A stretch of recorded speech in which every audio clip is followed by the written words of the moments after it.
All right. All right. So what you see in front of you, folks, is, and I'm sorry, I skipped that slide.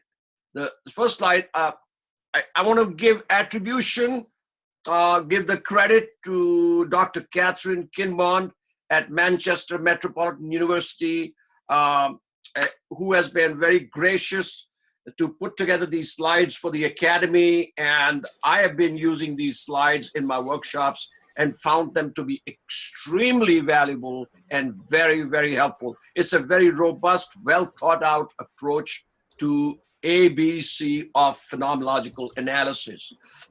Some of you asked the question yesterday, okay, so all this philosophy stuff, this mumbo jumbo is great stuff, but really, how do you then go about, okay, to really make sense of this when you're doing actual doctoral research?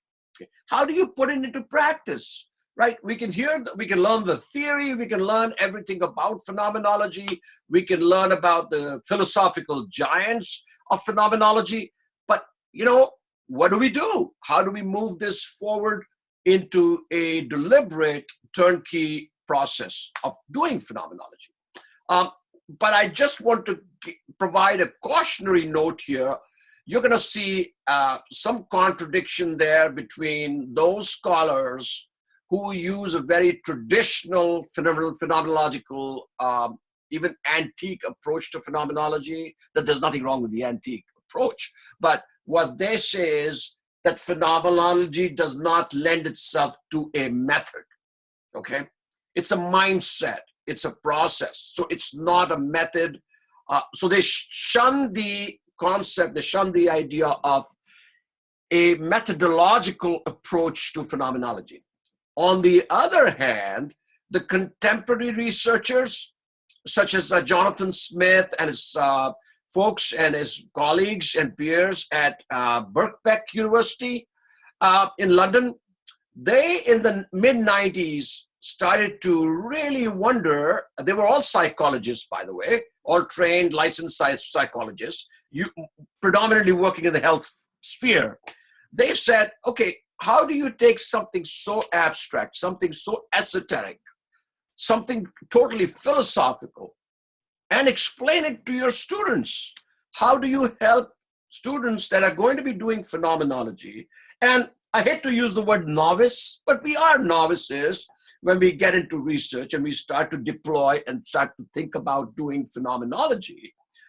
So you really have to have some sort of a roadmap going forward that you can say, okay, well, here are the nuts and bolts of this phenomenological approach to doing the analysis, to doing the data collection.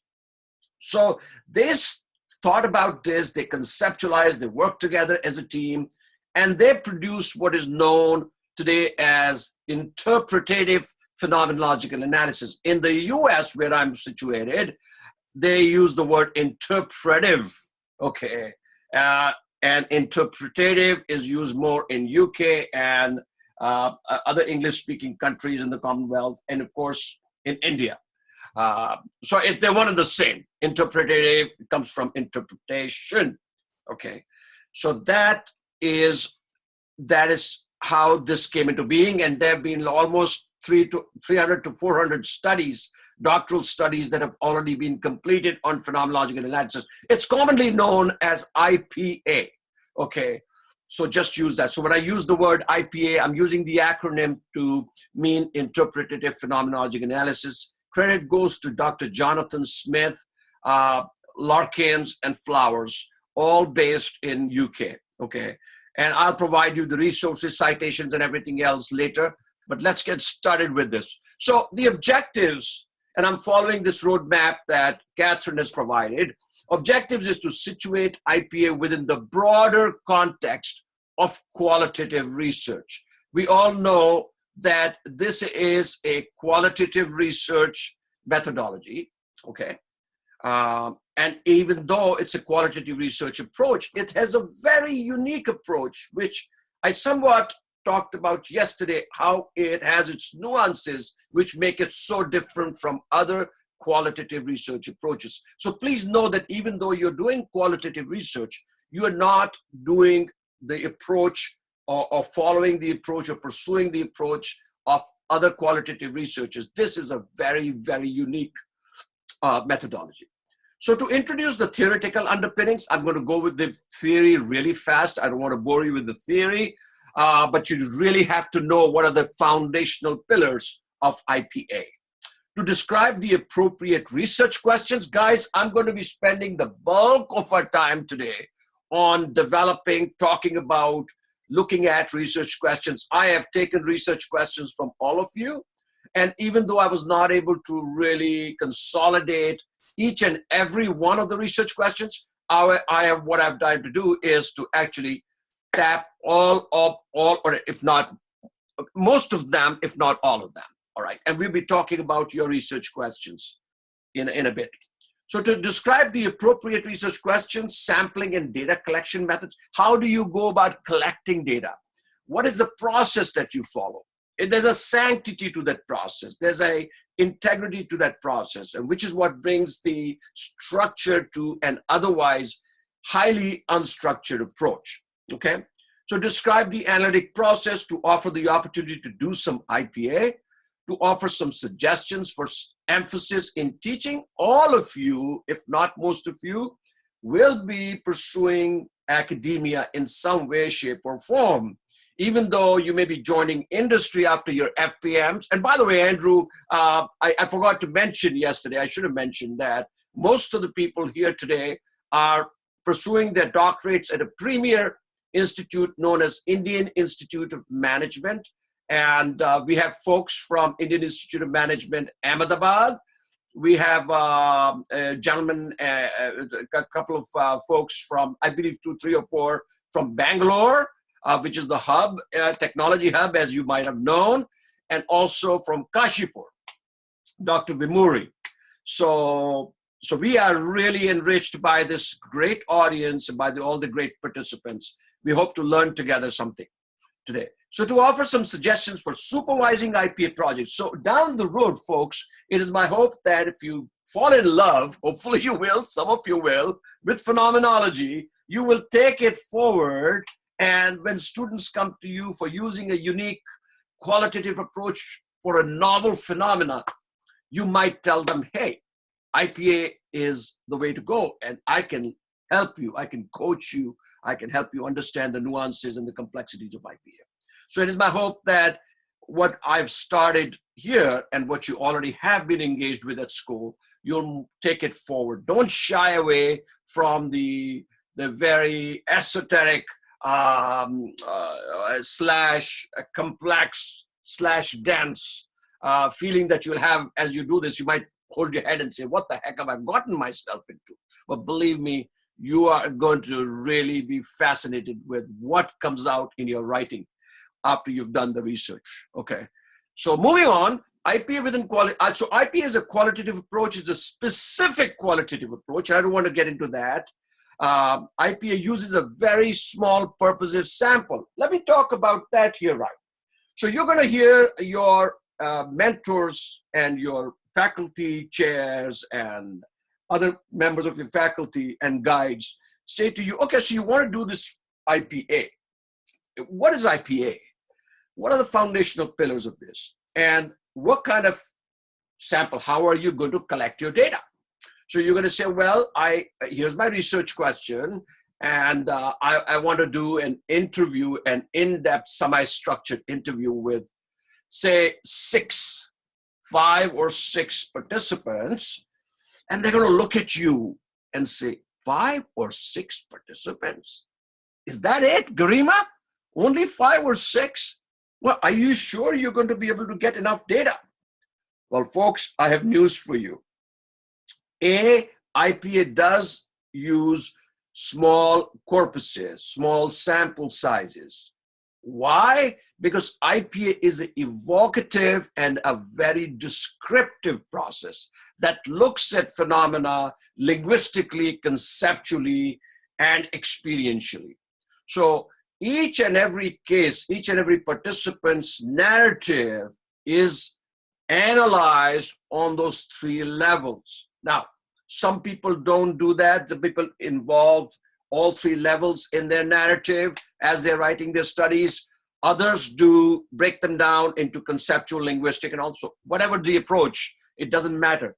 When they say small purposive sample, they're not specifying to you in absolute terms, hey, you should only have 3 or 4 or 5 or 10. What they're saying is keep your sample size small so it is manageable and you can go deep. Remember, I've been talking about IPA as an in-depth approach. It's a rich approach to data analysis, data collection. Okay, this is not something that you're doing generalizations, okay, because it's really, the IPA is an inductive approach. And as you know, inductive approaches proceed from particularity to generalization. So they go from particularity. What do I mean by that? Each participant's experiences are taken idiographically on those participants' own terms. Each case is studied, not case study, but each case is studied. Be careful, don't use the word case study. Case study is a different approach. When IPA uses the word cases, okay, these are participants that you're going to be interviewing. So it's an inductive approach. Inductive reasoning, as you know, it's a branch of philosophy that analyzes inference of a proposition where truth value is determined by empirical observations or facts. Okay, so enough said about that. So it's an inductive approach, all right? It analyzes themes. IPA engages in in-depth study and creates thick data. Now, what do I mean by thick data? Thick data means that you are going deep into the life world and connecting with the lived experiences of your participants. So thick, you can look at thick as dense, you can look at thick as voluminous, okay? You have to collect enough data for you to be able to then go back in your data analysis phase to look at and see convergences, divergences, and themes emerging. Because unless you have enough data, by enough data, I don't mean interviewing 50 participants. Enough data just means that the participants that you do interview, you are making a conscious effort to collect sufficient experiences based on your phenomena, okay, from them, and based on the research questions that you have from them. So moving forward, so IPA is a specific quality. What makes it distinct? When should it be used? A common question that I get from students is, hey, Anil, when should I be using IPA? When is it a good idea to use IPA? Well, it'll become clearer to you. And as you immerse yourself in the IPA literature, in the phenomenological literature, and about particularity, you will realize that IPA lends itself to novel phenomena, okay? Novelty can mean different things to different people, but by novel, they mean original, not the run-of-the-mill. You want to do something really that strikes you with wonder, okay? It amazes you, it excites you, something that you want to really go deep down and research and make something out of your study, out of your research there. So IPA is a specific quality. The central objective of IPA is to understand what personal and social experiences mean to the people who experience them. Now, yesterday we had talked, and you guys really stepped in and took a lot of initiative, and some of you took the risk also to provide to us how you understood this approach, phenomenology. So it's to understand personal and social experiences and how those experiences, how do people relate to those experiences? How do they experience them? How do they make sense of those experiences? That's what you're after, okay? Now, this is a really good slide for you guys. And by the way, I'm going to share this entire slide deck with you, so you don't worry, don't get bogged down into making notes and stuff. You don't need to. You will hear the recording and you'll have the the PowerPoint presentation in front of you. So please feel free to do that. Okay, so just stay with me on this. So let's look at examples of research questions. Okay, so the first one is, what are the main experiential features of being abused? Okay, abuse is a very, very solid body of literature out there. It could be emotional abuse, it could be psychological abuse, physical abuse, battering, whatever the case may be. But if you ask the question, what are the main experiential features of being abused? Let's look at the focus of that. Note the focus on the common structure of abuse as an experience or abuse as a phenomena. Okay, would everybody agree that in that question, the researcher is going after the concept, the phenomena, the construct of abuse? It lends itself very well to phenomenology because you're looking at common structure. Remember, phenomenology is structures and streams of consciousness. All right. Now, if you somewhat modify that question and say, how do people who have been abused make sense of that abuse? Now, notice the focus on personal meaning and sense-making in a particular context with a particular experience. Here is where the ideography comes in. Okay, how do people who've been abused make sense of it? So you are trying to see how a person who has been battered, who has been abused, how that person, he or she, makes sense, how the person draws personal meaning and sense of that abuse in a particular context. Now, the person could be embedded in an organization, could be embedded, it could be doing a personal study. It doesn't matter, but the context is important in that. You use IPA, interpretive phenomenological analysis. I'm not going to go over the rest because they don't fall within the purview of phenomenology, but just let's take a look at one other. What sorts of story structures do people use to describe abusive events? Are you seeing that the phenomena of abuse could be looked at and framed by way of research questions, and yet it could fall within a different methodology totally?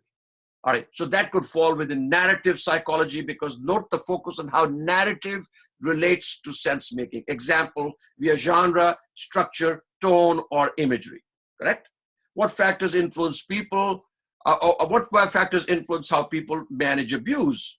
Note the willingness to develop an explanatory level account, factors, impacts, influences. You go with grounded theory. I'm going to leave that there, okay, because otherwise we're not going to be able to move forward with that. So IP is a specific approach, an experience of existential import. What that does mean? It means you're importing data, okay? People are sharing their life stories with you, their lived experiences with you. Existential means how do they make sense of their existence? They are all existing, correct? All right, so how do they make sense of that? Experience close rather than experience per se. So we are not talking about experience as such. We are talking a particular participant's individual, intimate experience with that phenomenon. Okay? How the participants make sense of the experience, we already talked about. The meaning of the experience to the participant. So there are two things: making sense of the experience, and what is that meaning? Because I could make sense of, oh my God, I could try to make sense of the 1 foot of snow that we got a couple of days ago, which still hasn't disappeared. I've been looking out my office window. And then I could say, what does that experience mean to me? Well, what it meant to me was I had to go out there and shovel the snow, okay? And then I backed my car into our other car and bruised the bumper. And my wife was all over me for that. So what the heck are you doing? And so we both had a little bit of a tussle about it. Finally, it all settled down. But so what I'm saying is, how do you make sense of something is important, but also what meaning do you draw from that is equally important. An example, Sandra, mother and carer of 2 adult sons, one who is married with major learning disabilities and now also to her husband following his recent stroke. So husband has just had a recent stroke. She already was the caretaker, caring for two sons. Okay. Experiences of existential import which Sandra is struggling to make sense of. So one might ask, how does Sandra make sense now of the experiences that have been thrown into her life, right? She was already taking care of two adult sons, all right? And now she has to look after her husband after his recent stroke. So what are the existential import which Sandra is struggling with? Now, a personal example, consider a personal experience of existential import. How are you thinking about it, feeling about it, making sense of it? So let's just open this out because I've gone through several slides. Let's open it out to you guys and say, Narayanan, you had your hand up, so why don't you go ahead and tell us, okay, about your experience? Oh, no. So, no, I raised my hand because I have a doubt. Okay, go ahead. Is that okay? I mean, yeah. No, absolutely. Everything is okay. All right. Everything goes. So, in that slide about the different ways to approach one phenomenon, which is abuse. Yeah. Right. I'm not sure I understand the difference between phenomenology and IPA. Very good. Very good. Okay. So let me go back to that slide. Excellent question, by the way. Let me go back to the slide. So here's the slide. Can everybody see the slide? Can you see it, Narayanan? Yep. Okay, good. So if the example research question was, what are the main experiential features of being abused?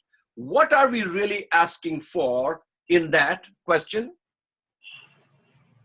In the first one, in what? Yeah, in the very first question. It seems like you're trying to approach the phenomenon as though it were removed from experience. But okay, number one, yeah. Number two. But then it only. But I don't know whether that's the right way to think about it, because it does say experiential features. Right. So no, which is what my confusion is. Okay. Okay. I'm not sure how you. Okay, or I think this would be a better question. How would you go about carrying out a phenomenological inquiry as opposed to an interpretive phenomenology? Okay, good. So Tanvi has her hand up. Before I say anything, I want to actually tap on the knowledge that you guys already have about this. So okay, Tanvi, go ahead. Yeah, I'm just sort of thinking aloud. Does it mean that in the first question, we are asking in general what it means to be abused, right? So that person, so we are focusing as he said on the phenomenon of being abused, right? Yes. Asking them specifically to make sense of why they were the victim, what happened with them, and now that they're a victim, how are they dealing with it? So it is their personal experience. Yes. Hold on to that thought. Let's see what Andrew has to say. Andrew, go ahead. Well, I just put a note in the chat there about the idea of making sense and making meaning of stuff. It reminds me of some work that Jennifer Moon did back in 1999 in her book, which I've detailed there. But I've got a diagram and she says, we go through a process of learning by starting with noticing, then we make sense, and then we make meaning, and then we work with the meaning, and that ultimately gives us sort of transformative process of learning. Absolutely. So let's just look at what happened in the last few seconds or minutes that we talked about this. So Narayanan, I shared this. Narayanan had a question, very legit question. How do you discern between one research question which points towards phenomenology as an approach, and how do you reframe that question and then focusing on the interpretative phenomenology and IPA as an approach within phenomenology is a very general, big discipline. But within that, interpretive phenomenological analysis is but one analytic approach. So Narayanan, the question is, interpretive phenomenological analysis is being used here, as Tanvi suggested, rightfully so, that when you go from generality or generalizable to the specific, to the particular, it lends itself to IPA, because IPA is about particularity. Okay? It's okay, not. so the first one would be more in line with what Husserl wants, right? You have you got it, my friend. You got it. You got it. He is talking about, hey, something out there in the world. Whereas the second question is bringing it back into your own sphere. So one is a transcendental phenomena. The other is an ontological, the nature of being of a person. Okay. So it may as well have been framed, number one may have been framed by Husserl and the second framed by Heidegger, right? Fair enough, I guess. Right? Yeah. Okay. So just stay with it. And as you engage with the literature, all this stuff will start to come together for you. Okay? Okay. All right. Okay. Krishnan, go ahead. Krishnan, you had your hand up? Where is Krishnan? Okay. Krishnan, I'm sorry, unmute. Go ahead. Yes, it's with respect to those three questions, experiential features, making sense of it, and what sorts of story structures. Yeah. This experiential features, making sense, and story structures. Yeah. To me, all these three is the same. Yes. So and this is one thing, and second thing, when you discussed about the general versus particularity. Yeah. So I thought phenomenology was about the particular rather than the general, and now we are again discussing about general versus particular. Okay. So we are going to go in cycles. We're going to go back and forth. Don't confuse. So phenomenology as a philosophical discipline, okay, when Husserl said he looked at the general, Husserl was not looking at specificity. The philosophers that came after Husserl start to bring it back inside. Husserl was he said, leave the world outside. In other words, everything is happening in the outside world. So he looked at it idealistically. So if you say in a general way, he was looking at life in general and saying, these are the phenomena that are occurring out there. Look at them. Look at what's happening. Let's wait for it to show itself to us. But the moment you now look at phenomenology as the discipline and interpretative phenomenology as a method within that discipline. Okay, if you look at IPA as the method within the general discipline of phenomenology, it will make sense to you that you're using that method when your research question is asking to address personal meaning and sense making in your research. Okay. Okay, and there'll still be confusion. Believe me, we're all in good company here. The confusion is great. Negative capability. Right? Yeah, okay, that's great. So Andrew raises that. Go ahead, Andrew. Yes, I just offered to share this diagram, and Tanvi said she'd like to see it. So is it all right if I just send it to you by email and then you can distribute it? Why don't you just shoot it out to everybody? You have the distribution list. I do? Okay. Yeah. Well, that's how you got. If I can find it. No, that's how you were copied. Those messages. Okay. All right. I will do that now then. No, just hit reply all. They'll all get it. Okay. Okay. And that's the whole idea, guys. We want to share between ourselves. Okay. We're all co-learners in this together. All right. So thank you for offering to send that out, and thank you, Tanvi, for requesting it. So let's just move on. All right. I want to example, so a personal example. Assumptions on IPA. Human beings are sense-making creatures, and therefore their accounts will reflect their attempts to make sense of what is happening to them. Access to experience always depends on what P's means participants tell us about that experience. So we are trying to access their experience, but how do we access it? We access it through their words, through their body language, through what they tell us, through how they emote about something. So the researcher needs to interpret that account in order to understand that experience. So even as you're collecting the data, you're actually, in a manner of speaking, already starting a process of interpretation in your mind. And that's why, my friends, bracketing is so critical. Even though don't think of bracketing as you're a researcher, you're going to put aside each and every darn thing that is coming your way. Nothing's going to ever impinge. No, it's not possible. Okay. But if you're conscious about the fact that your own biases, your own ideas, notions about what the participant is sharing with you may may impinge on the research, you try to the extent possible, keep them aside. You bracket them. So when you look at the data, just stay with the data that is being shared by the participant. And what you're interpreting is only from that data. Remember a key concept here. Only go by what data is shared with you. Do not bring your own data into it. Do not bring your own ideology, your own frameworks into it. Stay with whatever is shared. Okay, even if that data that's shared with you is sparse, doesn't make sense. Well, guess what? When you first time read it, they say, what the heck did this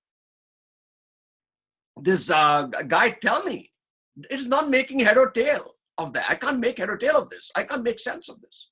But as you look at this, and transcription is about when you transcribe and you look at those transcripts again and again and again through a process of reiteration. Believe me, folks, when I tell you this, that things will jump out at you. Oh my God, you're going to say to yourself, wow, I never really even thought about that. Here's what the guy told me. And it's making sense to me now. So it's a process of your sense making too, but you're making sense of the data that is being shared with you. To that extent, you're interpreting what is happening. So if you're not using the power of interpretation as the data being collected, you're going to miss out a solid piece of the entire research study. All right, just remember that. So aims of IPA, dual aim to provide an in-depth exploration of people's lived experiences. It's a close examination of how people make sense of the experiences. Just to repeat of what we've talked about. Theoretical underpinnings of IPA. Of course, it's steeped in phenomenology because we are talking about the essence of experience. We are talking about lived experiences. We're talking about the life world. So the major pillar of IPA is phenomenology. It's a philosophical approach to the study of experience concerned with what the experience of being human is like. Remember, we talked about the human science and the natural science. Natural science is something out there that researchers are exploring. Human science is something inside you. Okay, even though Husserl looked at the human science as something outside that's happening, later all the theorists, all the philosophers of phenomenology brought the experience inside. They said, how can you divest yourself? How can you separate yourself from what is happening within you and look at the world as though that's something out there? You really have to bring that world inside you and see how that world shares with your own inner world, with your own inner theater. Key phenomenological philosophers, real quick, Husserl emphasized going back to the things themselves, carefully examining the experiences as an individual psychological process. Transcendental phenomenology is attributed to Husserl, transcendental meaning spiritual, okay, just broadly speaking. Heidegger is more concerned with ontological questions. What is the nature of being? What does this experience mean to you? Okay, how do you make sense of that experience? It's the nature of being. Merleau-Ponty focused on subjectivity and embodiment. For him, embodiment, how does that experience translate into your body? How do you embody that phenomena? Sartre, existence comes before essence, okay? We are always becoming, all right? So just to read that quick note of that.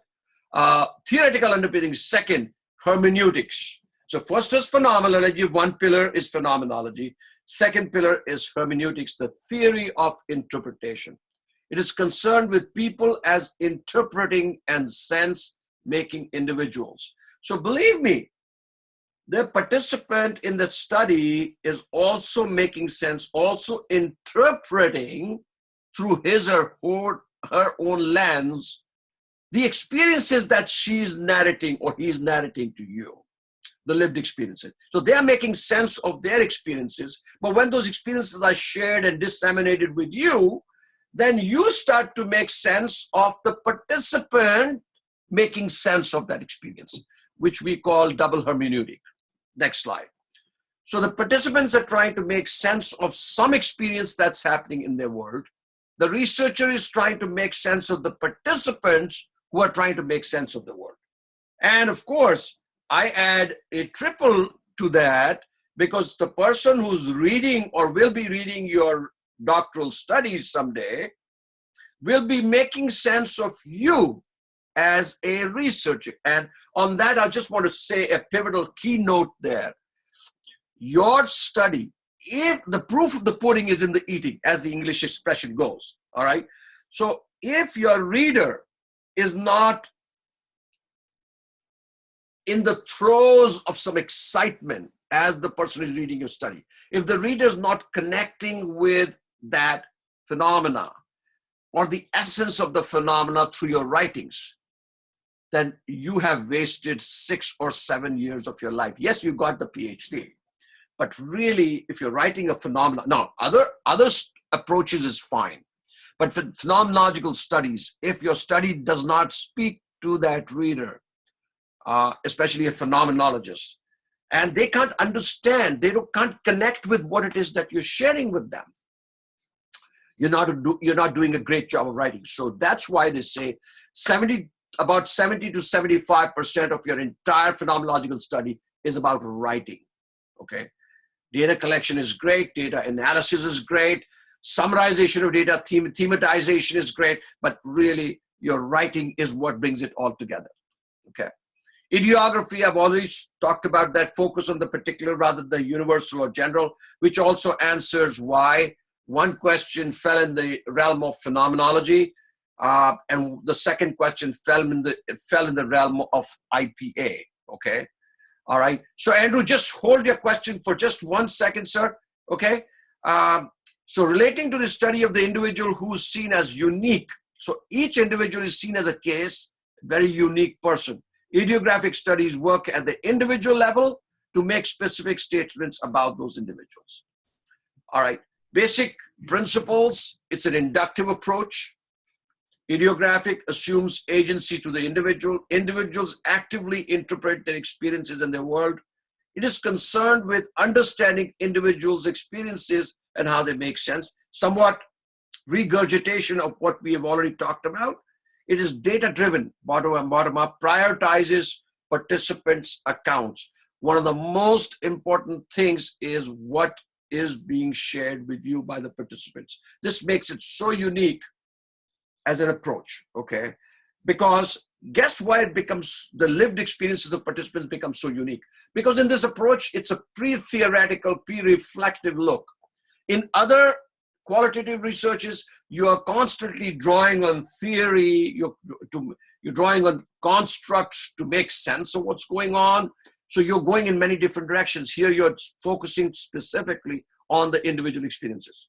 Research is a dynamic process. The research is active in the research. And I talked about, I think, a little bit about the being paradoxically bilateral. What that means is you are engaging with the participant in somewhat of an intimate way. Okay, you're not just standing outside as a detached observer.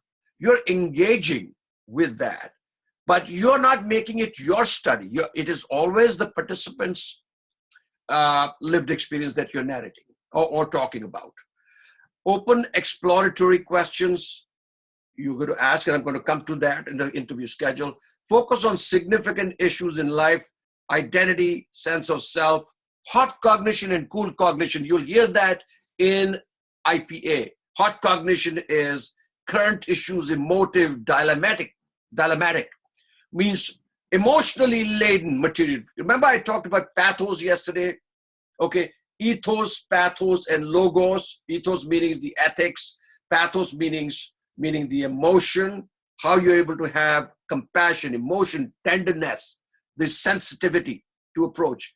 And logos means the logic. So really, this is more focused, phenomenology is on pathos, okay? So now, before I go into the sample research questions, I want to really give Andrew a chance to go ahead. Go ahead, Andrew, please. It was just really a question. I get this thing when you say, that the writing is 60% of the yeah. of the work, or whatever the proportion is. One of the things I'm exploring a little bit is the nature of inquiry, writing as inquiry. And is that what you're saying? Is that it's actually as you do the writing that you are conducting the inquiry, you are developing the data, if you like. Absolutely right. You're right on, my friend. Because as you're writing, everything is now coming back to you. You are expressing, you're articulating. Okay. If you just share the data as charts and pie charts and tables, it doesn't mean sense to the reader. It's when you interpret, where's the interpretation? So it is textual interpretation is why, of rich data, is why writing is the biggest piece. And of course, when I say writing, we all know, we're all scholars here, that I mean scholarly writing, okay? Scholarly writing in the first person. Phenomenological studies are written in the first person. Okay, anybody that's not comfortable, or if you are working with faculty that are not comfortable with you expressing in your study I versus, hey, it was sad. That's what the researcher said. Well, who the heck is the researcher? Researchers are you. If you cannot express that, but that moment, that experience, that intimacy of that moment, and in a reflexive way, reflexive meaning you're bringing yourself into the research, because you're paradoxically bilateral with the participant. So if you're not able to express that in a sensitive, evocative way through your writing, and how can you do that if you're talking in the third person? Third person would mean exactly what Husserl was saying. It's out there. It's not out there. Who did the study? Who went through all those hours of burning the candle on both ends? Who did the recruitment of participants? Who did all the work? Yes, you had guides, you had mentors, but it was you and the participant who were co-creating that study. Okay, and that's why it's so important to be able to use the first person there. Okay, so I've already beaten that into the ground. Hopefully you'll remember that. Yeah, now that's not to say that parts of your study where you're doing narratives and such, that you won't be using a third person voice. You could, when you do, especially towards the end, when you do a group narrative of the corpus, you then start pulling in citations and data. And remember, we asked yesterday, we talked about, hey, where's the point of a literature review in this? Well, that's where the literature review comes in. Because when a reader is reading chapter 5, which is findings and results or whatever, they want to know, okay, how did you connect with what happened with phenomena you were researching, with other conversations that were happening out there in the academy, okay, in the expanse literature. All right, how did you make sense? How did you connect the dots? Okay, that's where it comes into play. All right, so with that said, I'm going to go into what perhaps is going to be one of the more important, if not the most important exercise that we are going to be in right now. All right. So what I did was, you all shared, or at least most of you shared, or some of you at least shared, your research questions. And I provided you some suggestions of how to reframe that research question in order to make it more phenomenological. I was not suggesting to anybody that if you had a research question in mind, that you narrow it down and box it into a phenomenology. I'm not here to sell you on the idea of doing phenomenology. I'm only here as an educator, as your friend, as a co-researcher, to share with you the beauty of this approach. And hopefully to open your mind out to perhaps an alternate approach. And even if you're doing a quantitative study, I may have mentioned yesterday, if I did not, I may have forgotten, but one of the things that it's out there in the literature you can read, that readers of quantitative studies like a qualitative narrative in your study. So even if you're doing interviews, questions and questionnaires and other forms of research and doing a quant study, it's a great idea to really add a layer of qualitative interpretations into that, okay? And just as a narrative to support what you've done. So in other words, if you sent out 100 questionnaires and you were doing a study, a more quantitative study, you could take 3 or 4 of those people. You could have a purposive sample and do in-depth interviews with them and provide data, okay, on a phenomenological basis or any other, or narrative inquiry or whatever you want to do, but just to provide some richness to your study, okay? So let's look at the first question. And Bhavini, of course, had something that came up at the last moment. She could not join. She apologizes, but said hello to everybody. So her question was, what is it like, okay? All right. And she said, what is it like to be this was her question. What is it like to be understood and assisted with the best solution to the problem at the core of my work or business? So when I read this question, while it appeared to be a phenomenological question, it struck me that this question needed a little more clarity. Remember, your research question is what is going to guide your methodology. Your research question is the strongest pillar. That's around which your entire study develops. So a good research question doesn't have to be 10 pages long or even 5 sentences long. It could be written in a short 1 sentence, but it has to capture the essence of what it is that you're trying to do. Of course, a research question also has to be researchable. Okay, so there has to be clarity. So even though this struck me as a wonderful question, I suggested to her that to look at it slightly differently and frame it as what is it like for clients to feel understood and supported by external consultants. Please know that Bhavini Vyas is an external consultant. She's a qualitative researcher that works with clients, research clients, okay? So what is it like for clients to feel understood and supported by external consultants at the core of my work in business? So I shared with her that in phenomenology, you don't use taxonomy. And what do I mean by that? Best, better, this is great, this is better, this is the best solution. Okay. It sounds already like a foregone conclusion. You're not drawing conclusions even before you do the research. So there is no such thing as the best solution, because the best solution could be relative. To one person, a solution appears the best, to another person it appears terrible. So I said, in order to allow them to share with you what it is that they have to share by way of their lived experience. So what is it like for clients? In a question, she did not say for whom. It was vague. It was ambiguous to me. So I asked her a question, who is the audience? She said, my clients. So then we added clients to feel understood and supported. Now, I'm not suggesting that this is the only way to phrase it. It was just a suggestion to her to look at it. And she sort of agreed with me. And I said, spend some more time on it. And perhaps you can reframe that question. But I wanted to give her a little guidance, just a little nudge in the right direction, okay, to make it phenomenological.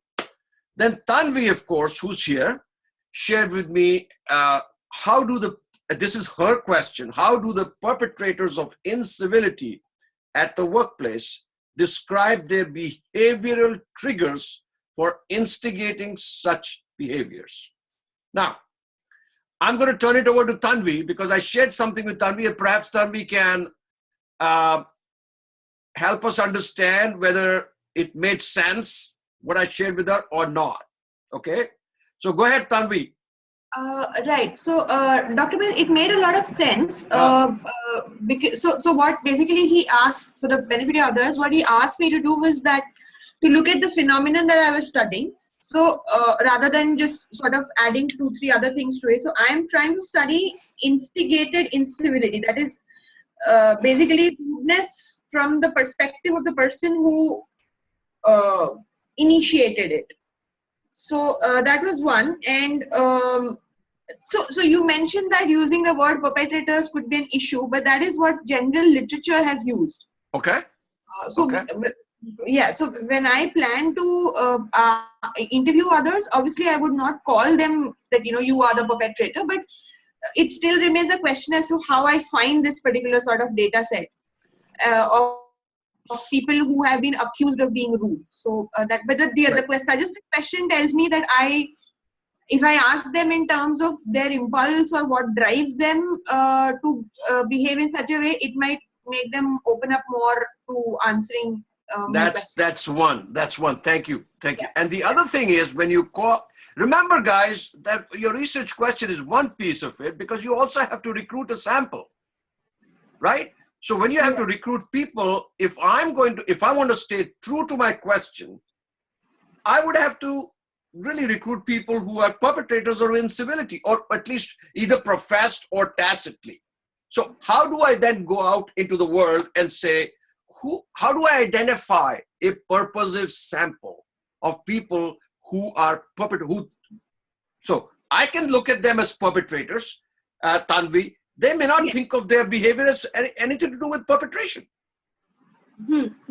Right. So so in phenomenology, and especially in IP, you allow all that stuff to come in.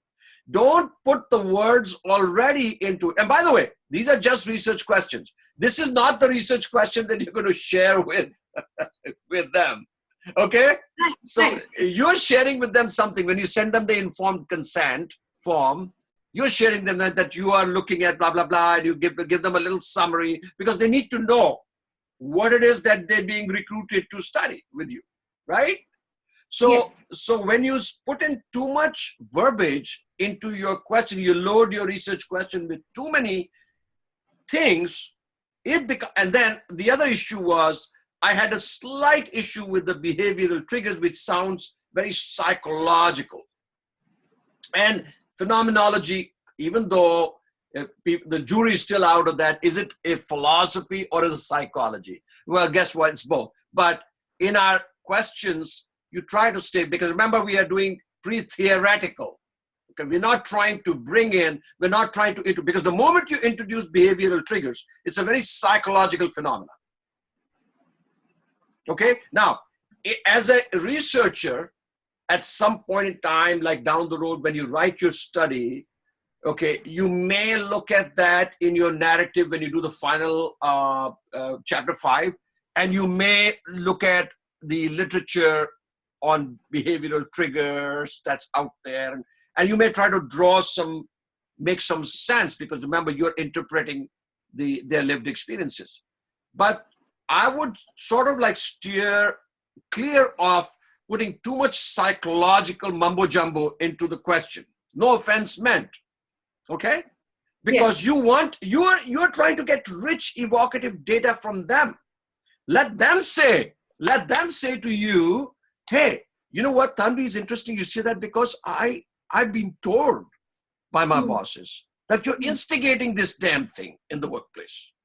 You know? And I don't think I was instigating it until this case. So let it come out from them, okay? Rather than putting words in their mouth, okay, giving them buzzwords to hang on to, okay? You allow, and then as we do the interview schedule at some point, in the interview schedule, you never ask psychologically laden questions. You ask, and we're going to come to a slide where it says good interview questions. There are do's and don'ts of interview schedules. What is it that you'll never want to ask? Because you don't want to create defensiveness in them. Okay? It struck me as an extremely powerful research question. Okay? But on the other hand, it can be a double-edged sword. Okay? You don't want to totally, for want of a better expression, piss off your participants totally, right? If they feel that, hey, even the word gets out to them that you are secretly looking at them as perpetrators of some sort.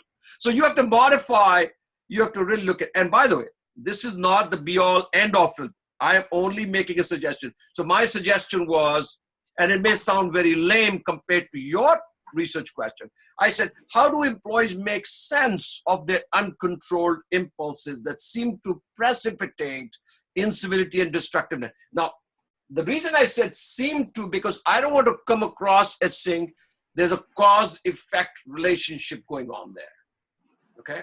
You want to steer away from that, because if you want to do the cause and effect, then you are going into a different methodology altogether.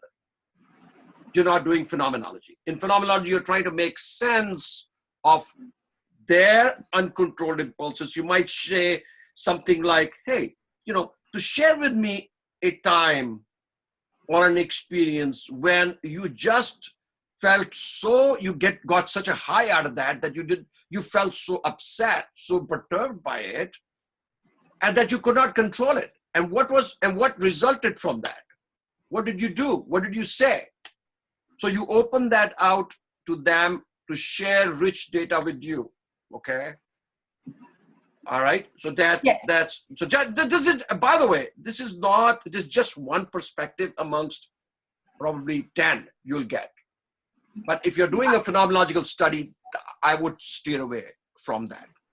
Okay. No, I appreciate your input. Thank you. Thank you very much. Oh, thank you. Thank you. Thank you for thank you for remaining open and non-defensive. Because I'm not being, and please know that I'm not being critical of anybody. I'm not tearing it apart. I'm not deconstructing what you're saying. I'm actually only offering you a new perspective. Okay? Right. All right. So let's go with the other question. So T.S. Krishnan asked, and I love that too. What is it like for informal e-waste recyclers to be working in a formal economy? Hey, who better than T.S. to answer that question? Okay? T.S., why don't you tell us something about that? Well, so during my field work, when I was talking to these informal e-waste recyclers in Bangalore and in other parts of India who have become formal due to the government regulation, etc., I could feel a sense of anger in them, kind of dejection, telling that, you know, you people are coming and spoiling our livelihoods. Mm-hmm. Even before the term e-waste was there, we were managing it. It was passed on to us by generations. Right. Suddenly you are coming and telling us that what we are doing is illegal, etc. So somewhere this very strong emotions, anger, sadness, all that I could see in their face and in their expressions. And that is what motivated me to write a question of this nature. Because when I did my research, I did not have this kind of a question at all. I was looking at purely from a supply chain operations perspective. But while just talking to them, you know, over tea and coffee and all that, they used to open up. And that was a motivation for this question here. That's all. Very nice. Very nice. Very nice. So that's great.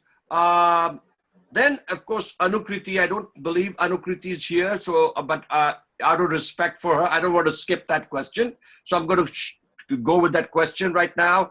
How do education, this was her question, how do education and financial independence change middle-class working women's decisional power and or gender boundaries? Okay. All right. So I looked at it and I said, well, there's too much, it's too crowded question.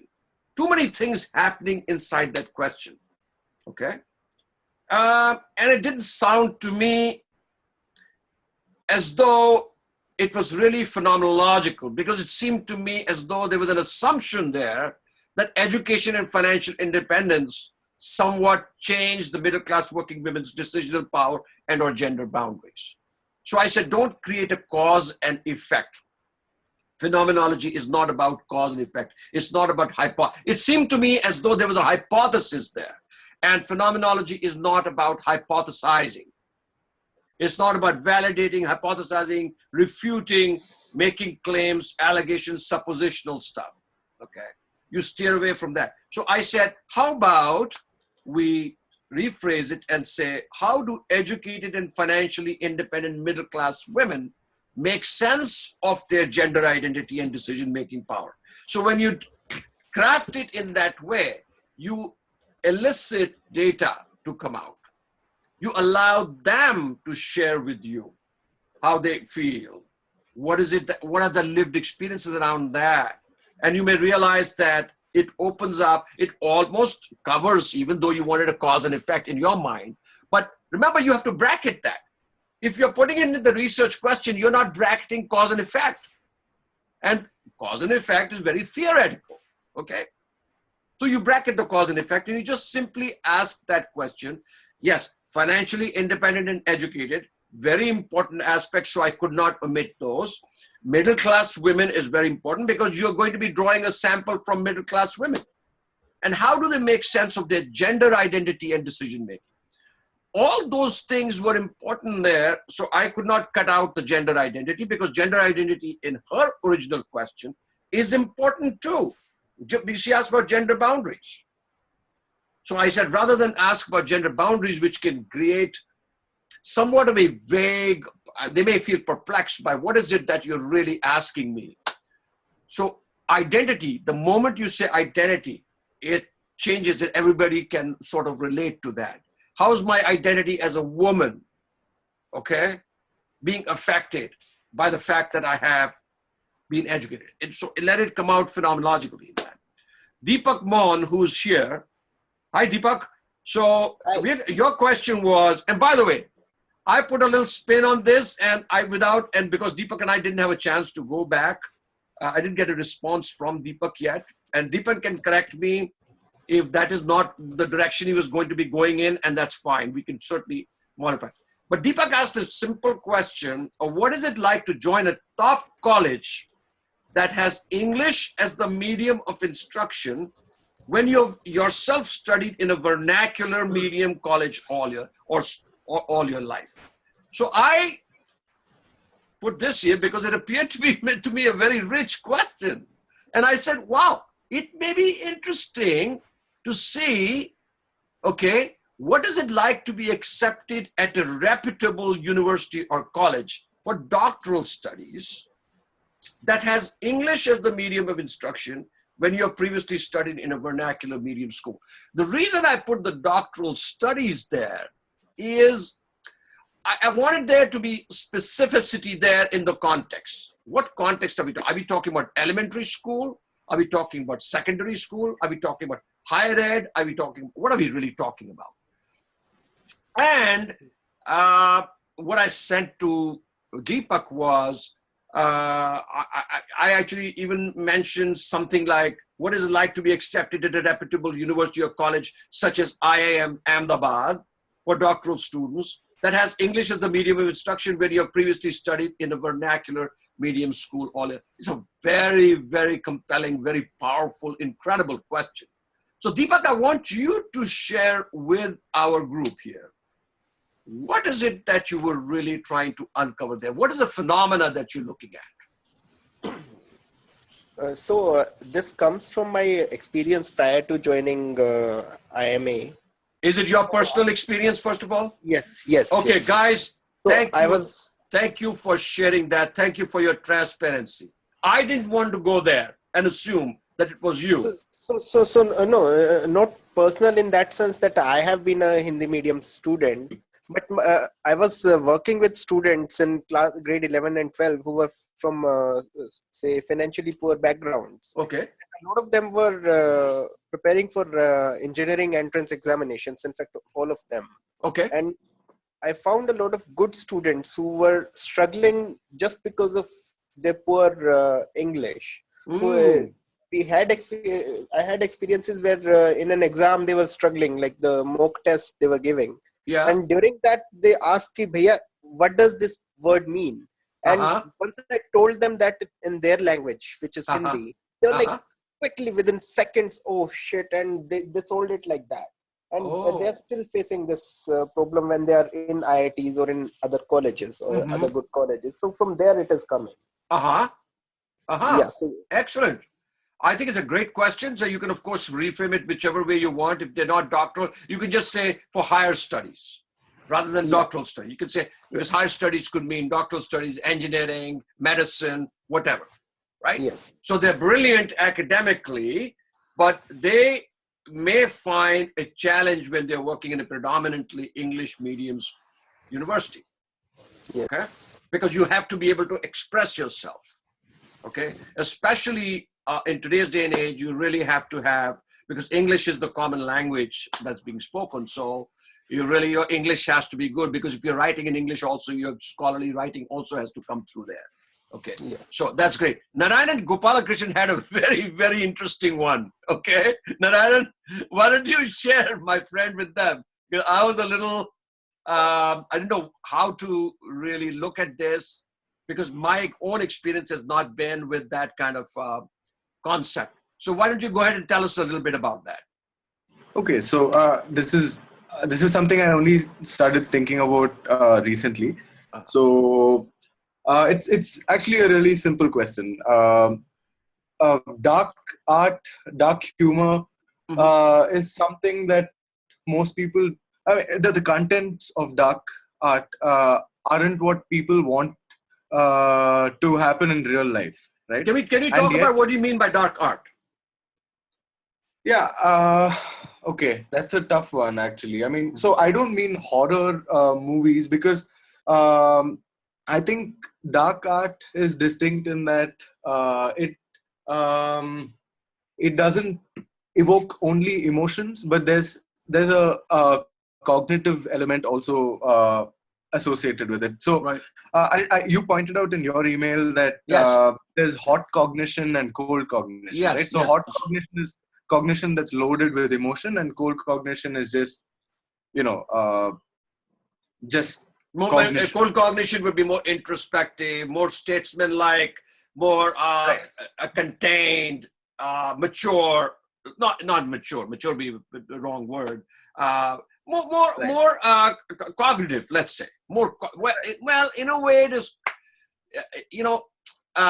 Anyway, go ahead. I had some thoughts about that, but go ahead. I don't want to steal your thunder. Go ahead, speak. No, that's okay. So I think, first of all, there's I have a slight difficulty in pinning down what dark art really is, but I think it's more of a felt thing, which is why I think phenomenology would help. But anyway, my question was about the fact that it's counterintuitive to enjoy something that's dark. By dark, okay, I'm really sorry. I'm having a little bit of difficulty. No, you don't have to say sorry, my friend. Just provide clarity, and you don't have to do it right at this minute. Right. Think with it. If it's so perplexing to you, you can imagine it'll be 10 times more perplexing to your study participants. All right. So I'll give you an example of dark humor, a joke, right? How about dark art? Stay with dark art right now. What is dark art? Give me an example of a dark art. I guess the movie, the Aronofsky movie. Sorry, what is that? Black Swan, right? Okay. I haven't seen it, but yeah. Or I'm sorry, I can't recall the name of that movie. Okay. Basically, stuff that talks about themes of death and. Okay. Yeah, stuff like that. Right? Would you also go with dark music? Yeah, definitely. Okay. Because definitely. Seal, as you know, Seal's music was very melancholic. Yeah, okay. I don't know who that is, but Seal, SEAL. Look it up, okay? I'll look it up. Yeah. Brilliant songs he had written back about a decade ago. Okay. Kissed by a Rose and all that. He talks about the very dark, melancholic, sad, tragedy type stuff. Okay. Yes, that is kind of what I mean by dark art. Okay. Just so I'm trying to understand that. Right. Okay. Right. So now, my question is just to try and understand why people, what it is about dark art that people enjoy. Right. Yeah. So that's it. Okay. Great. Let's keep it at that, because otherwise we'll steal what's really happening. Just stay with that, Narayanan, and dwell on that a little bit more. Fine tune it in your mind. Don't theorize it. Okay. Right. Keep with the emotion. Stay with the emotion. Stay with the hot cognition of what dark art really would mean to you. All right. And because you really need to be able to put some feathers on the bird, because when you recruit a participant, they're going to ask you, you're researching me for what? My experiences. Right. So you have to say about your experiences of dark art, dark music. So you have to spell it out for them. Not in the word, not in a theorizing way, not in creating a construct around it, but to be able to just say that, hey, this is broadly, loosely, this is what I mean. Okay? Because you want rich data to come out to you, correct? Yeah. Excellent. That's a great one. I love the esoteric questions, because mine was an esoteric question. What is it like to be in a state of negative capability? Okay. Yeah. All right, go ahead. So now, Andrew, let's, I know you had to leave early. Have you left already? Is Andrew here?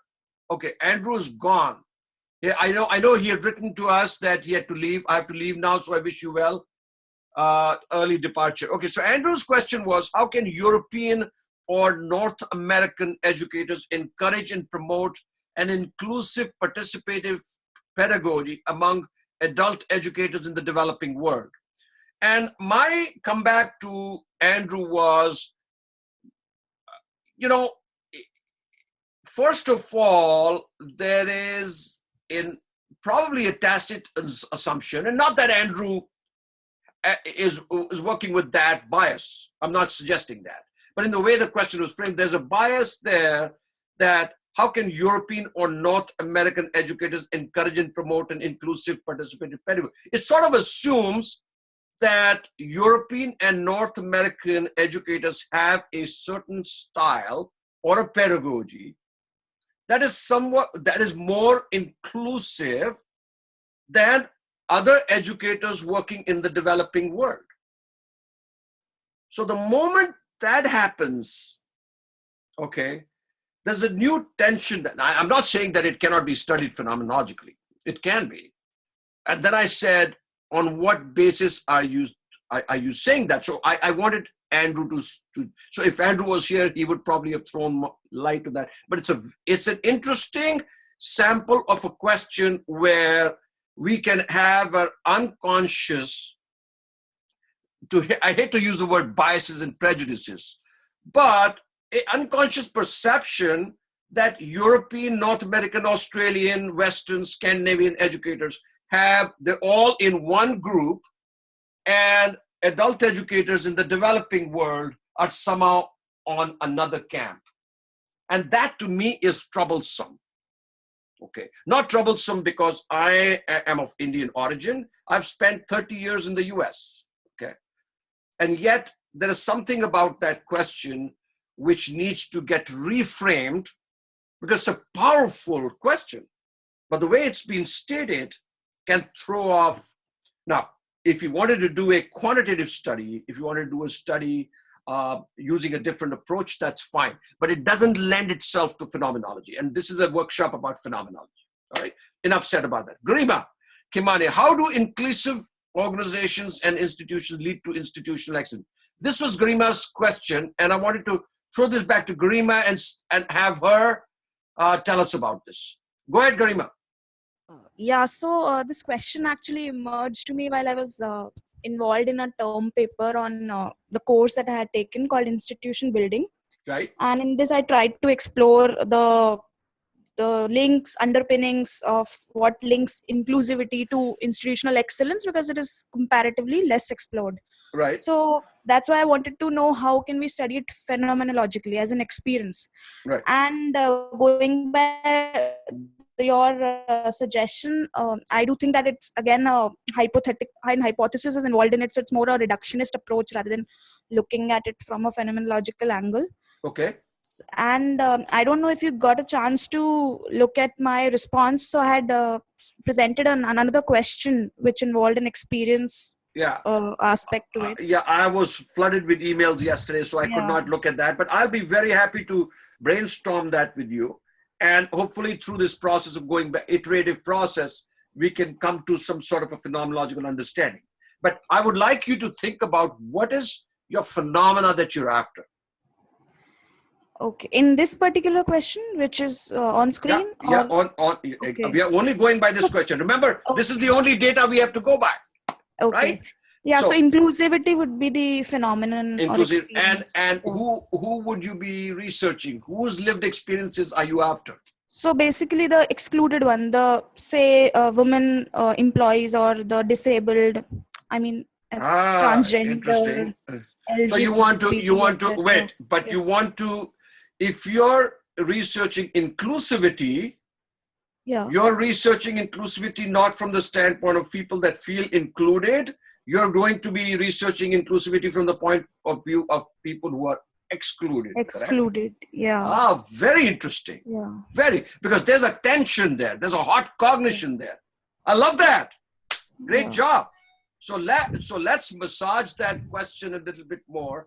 Let's stay with it. I like the idea that there's a tension there. Okay. Yeah. Yeah. Because the tension will produce some really, really good data. Okay. So let's go with the next. Thank you so much. Ashwin Iyengar. Okay. What is it like for an investor working at an Indian subsidiary of an MNC to have his or her patents assigned to the MNC abroad, which is a parent company rather than at home? I'm going to give it to Ashwin. Go ahead, Ashwin. Yeah, I think I got the investor wrong. So I meant inventor. No.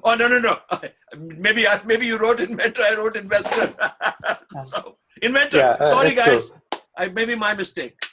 Inventor. Yeah, I mean, I think what I'm after here is to understand how inventors feel about their patents being appropriated by multinationals versus presumably something closer to home. I think that's what I'm after here. Okay. So on that note, I just have to share with you that it is my understanding that when you work with any company, okay, multinational or not, anything that you produce by way of patents or copyrights or whatever, actually, really speaking, belong to that company. Unless you produce that patent in your free time, on your free time with other researchers, but even then the company has a claim. There have been many cases with the IBM and all the Apples of the world when this has happened, okay? That your idea, I mean, the person feels that my idea, my patent, was sort of like not stolen, but has been, somebody else has taken credit for it, okay? So I want you to think about what it is that you are researching and what is it that you're after in this question. What is the phenomena that you're after?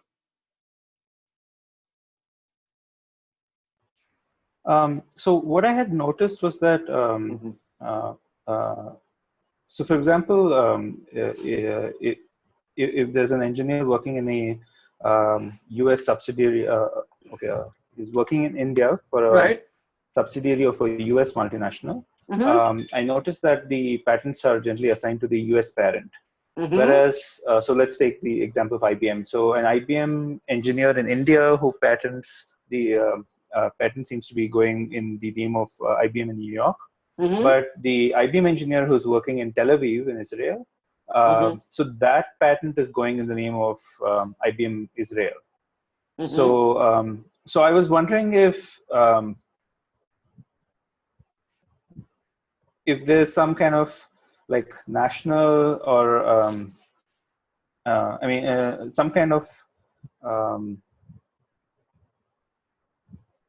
I don't know what, some kind of some sense of like within some kind of group, national grouping versus cross-national grouping, feeling that may be part of the experience that these inventors are going.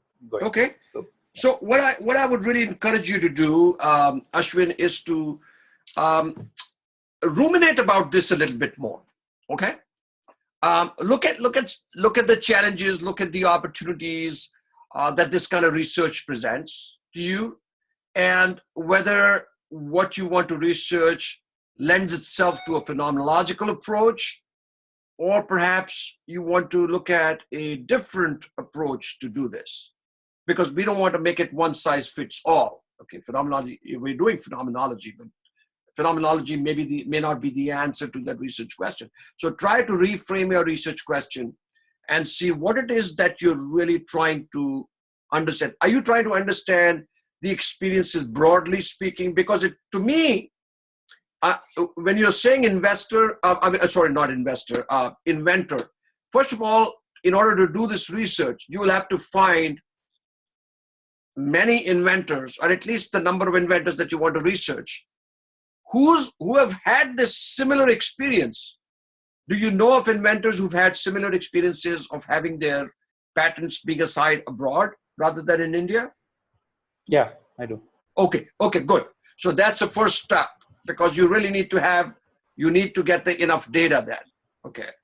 So stay with that, work with that question a little bit and see, and I'll be very, very willing to help brainstorm with you on that. All right. Thank you, Anil. No, but that's a great question. Very, very nice, very compelling to me. I mean, I had goosebumps, because if I was the inventor and I put my time, my effort, my intellectual capital into it and my creativity into it, I certainly, at the very least, I would want that the MNC that I work for in India should receive the credit for it, and not the MNC parent overseas. So that's great. Professor Vemuri, how are you, sir? Yes, sir. Yes, I'm fine. Thank you. Yesterday, Professor Vemuri showed up as Galaxy 2, and I'm thinking, this is somebody from another planet or what? I swear to God, I'm thinking, my God, what happened here? Yeah, who is Galaxy 2? Okay? Sorry. No, you don't have to feel sorry. And then I wrote to Dr. Vemuri, I said, what happened? We missed you. And he said, no, I was there. So I'm glad he was there. Thank you. And thank you so much, sir. I appreciate it. Dr. Vemuri is at IIM-Kashipur, correct? You're doing the EFPM? Yes, actually. Yes, I'm pursuing EFPM, and I'm working as an associate professor at the University of Petroleum and Energy Studies, Dehradun. Okay. I move weekends to Kashipur and again come back to Dehradun on weekdays. How far is Dehradun from Kashipur? Around 230 kilometers. 230 kilometers. Okay. Yeah. So is it like an overnight train you take, or what? Yes. Okay. Very good. So let's talk about your questions. So yes, what compels? It's a brilliant question, the first one. Also the second one, but the first one struck me as very, very powerful. What compels, and please correct me if my understanding of your question is the way you intended it. So yes, Professor Vemuri asks, what compels a patient suffering from acute diabetes to be non-adherent to medication and lifestyle changes? It's a typical, I know that you know what? The IPA researchers would love you for this, because they were all health psychologists. Okay. Oh, thank you. Yeah, they would love you for it. Hey, Dr. Vemuri, you're a star. So that's great. So that's a great question. What compels a patient suffering from acute diabetes to be non-adherent? So what is it that about medication they don't want to take? They want to make lifestyle changes, knowing fully well that the unintended consequences could be very grave to them. It could affect their eyesight. It could affect their kidneys. I'm not a medical doctor, but I know this much. I know. Yes, sir. Okay. His second, Dr. Vemuri's second question was, how do you make sense of senior experienced academics? Oh, I love this one too. How do you make sense of senior experienced academics who tout and profess academic sanctity to others to be unethically backing substandard research seminars of certain students? Wow. I'm sure it has happened in our world to a number of us. That's okay. Yeah, actually, I have been into this profession for almost around 20 years. Yes, sir. So I do come across some of these things. Yes. And sometimes I'll be in dilemma what is happening, and whether the profession itself is like that, or whether person is like that. So I am unable to really differentiate between the profession as well as the individual behavior. So let me ask you two-pronged question. One, what is the phenomena you want to research? In the second question. Phenomena of losing out the sense of sanctity. Losing out the sense of sanctity. Whose lived experiences are you after? This who are is your, actually who are your participants? yeah. I'll be actually looking at the retired professors. Okay. And are you looking at the retired professors who are the perpetrators? Yeah, I mean, something like that. Yeah.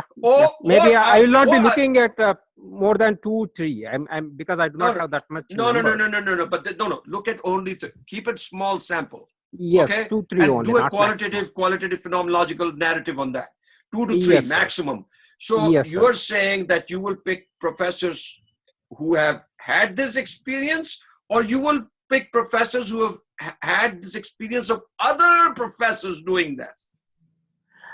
That will be too cumbersome. Maybe I cannot really interpret that scenario. I am looking at my experience first. In case I had, encountered a person who had done like that, then I want to go back to him after his retirement and check actually what has compelled him to take a stand. Do you think the person will participate in your study?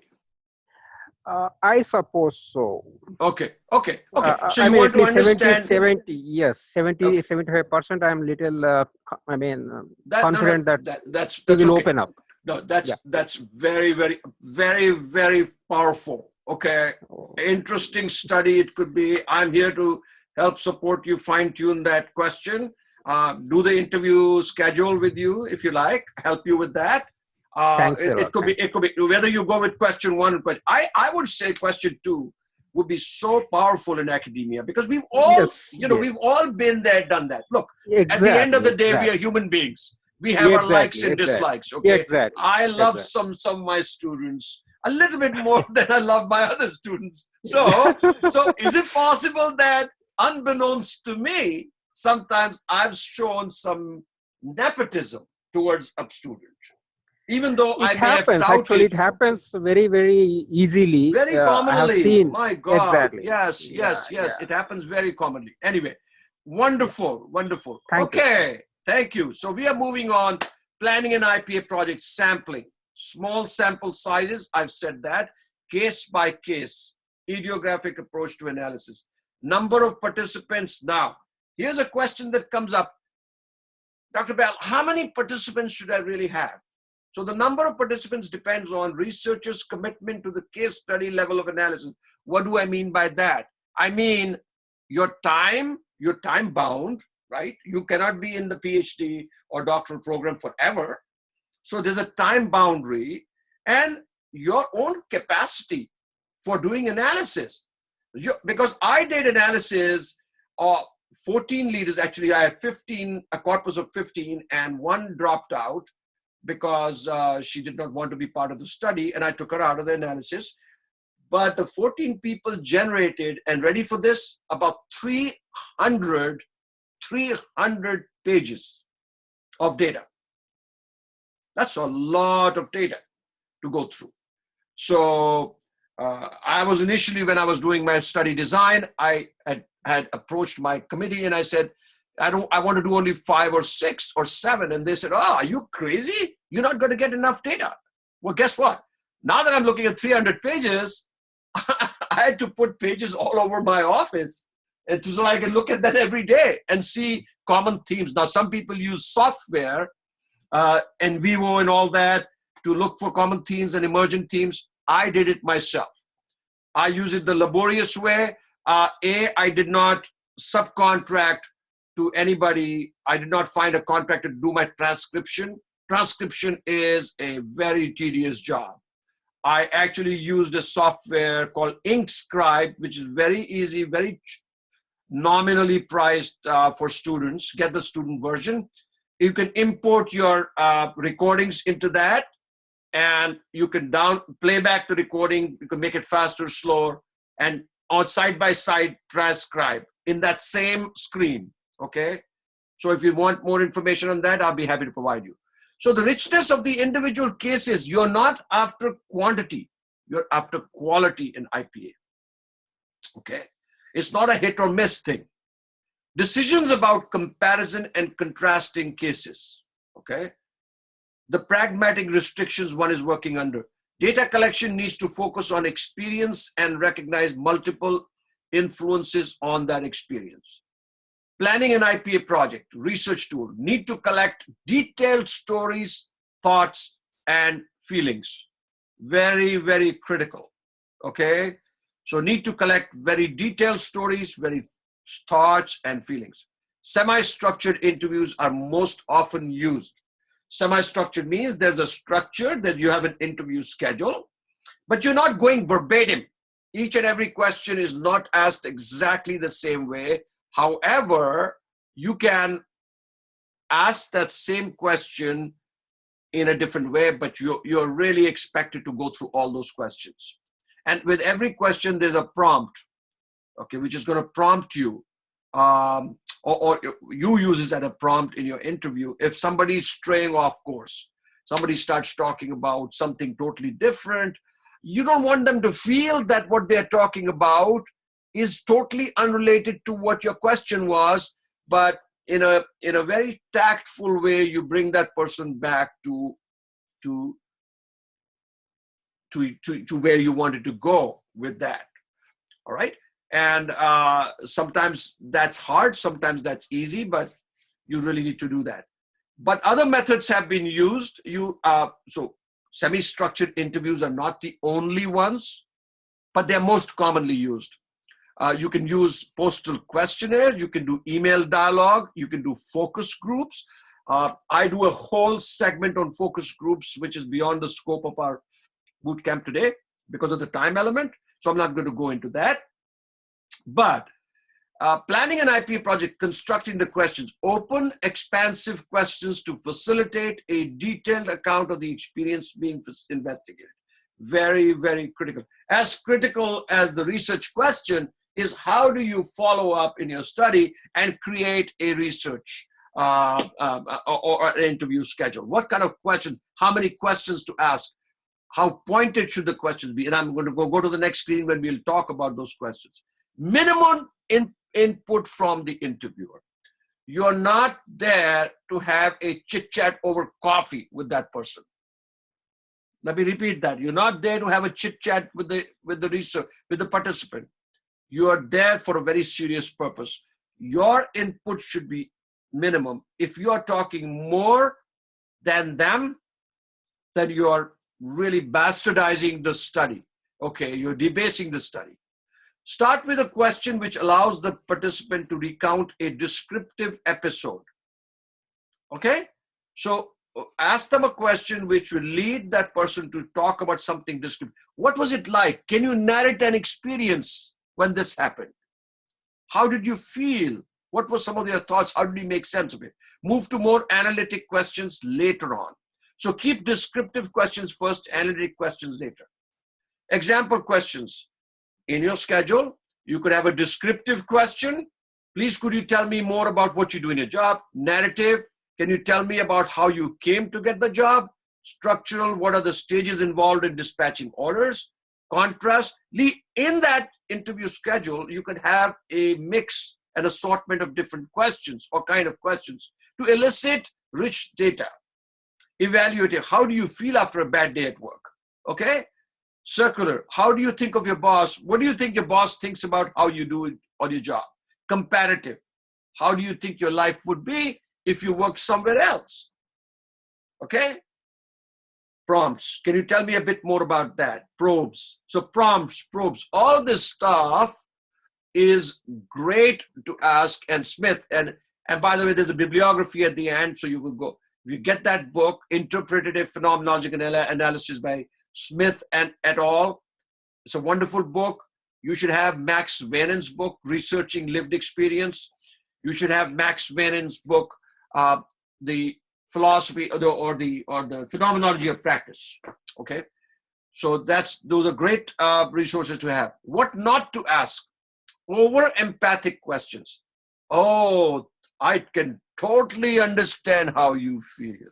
Well, guess what, my friends? We can never totally understand how somebody feels. Somebody who's dying, you can't tell that person, oh, I know how you are feeling right now. Well, guess what? You're alive. That person is on the deathbed. I'm just giving you an extreme example. So over empathic questions can sort of tick off the participant because you're being disingenuous with the participant. It is not authenticity.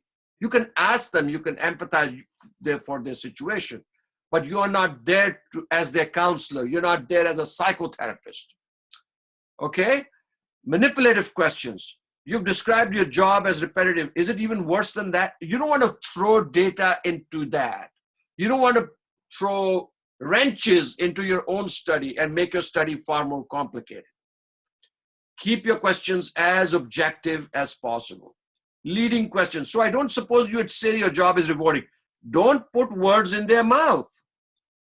Ask them to say to you, oh my goodness, I've been doing this work for so many years. I don't see the reward. Let them tell you, and you record that. Closed questions. Do not ask, so you've been working here for 5 years then? No, let them tell you how long they've been there, how do they feel about how long they've been there, and stuff of that nature. So these are some things to avoid asking, okay? Transcription, formatting, line numbers, margins, line spacing for workable transcripts. Transcribe the whole tape. Transcribe only major prosodic features, okay?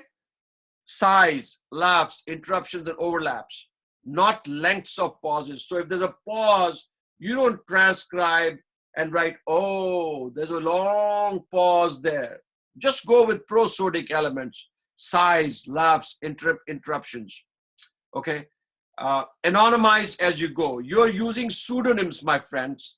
You're never using the names or the context that can give away the identity of your clients. Now, I know that in India, it's a little bit of a loose structure with the IPA. In the US, we have what is known as the IRB, Institutional Review Board. All of our research study with human subjects has to be formally sanctioned by the IRB before we can even start the research. In India, I know the IIMs have their own governing process, which is damn good. It's very good. But some institutes, I don't want to name them, do not have anything.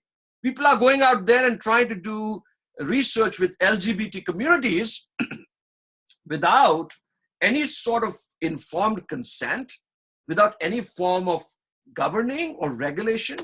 That's very, very terrible, because somebody could come back to you and say that I feel damaged psychologically.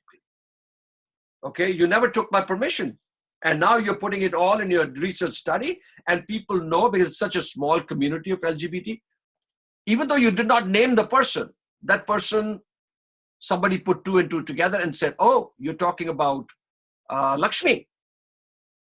Okay, you don't want that. You don't want to give away the identity of people. So some sort of an informed consent is very, very critical. You really need to get that, take that very, very seriously, because 99% of the time, nothing happens with that. 1% could totally, totally destroy your credibility in the academy and actually throw you for a ringer. So just make sure that you take care of that part. Whatever has been prescribed by IIMs or your schools, follow that to the T. Have somebody else who's overseeing that process. Okay. Doing the analysis, an iterative and inductive cycle. Stage one. Now you've collected the data. We talked about interview questions. Whatever way you recorded the data, either you've written it down or you've digitally recorded it. I did all my interviews online. So I digitally recorded it. I went back and could listen to the recording. The advantage I had there was I didn't have to write it down. Okay. I could hear the audio. I could see those people because I did a video conferencing. And I could see, to the extent possible, their paralinguistic cues. Okay. The sighs, the frowns, or whatever, leaning forward, leaning back, which I kept writing down. So stage one is identify themes in the first case. Do not look at the entire corpus together. You're going to get totally confused. It'll be like a maze for you. Look at each and every case in the spirit of IPA, which is idiographic. Look at one case at a time, one narrative at a time, one transcript at a time. list your stream of consciousness words. Guys, what do we understand by the stream of consciousness? What are the thoughts, feelings that are coming up in you as you listen to that, as you look at the transcript? How are you making sense, starting to make sense of that? And initial ideas, write them down in the left-hand column, okay? In stage 2, in the right-hand margin, the extracted words, comments, and ideas already listed in the left-hand margin should be transformed into emergent theme titles. I wish we had more time, that I could have gone into my own dissertation and shown you how I did it, or showed you other examples of that. Unfortunately, because of the lack of time, we cannot able to do that. You should be able to do your self-study on that. There's plenty of literature out there. I can send you more, where you can look at these slides and see how this was all done. You're trying to, so stage 1 is a listing of all the buzzwords, the keywords, the important things that are coming out. But those are not just, that's just raw data.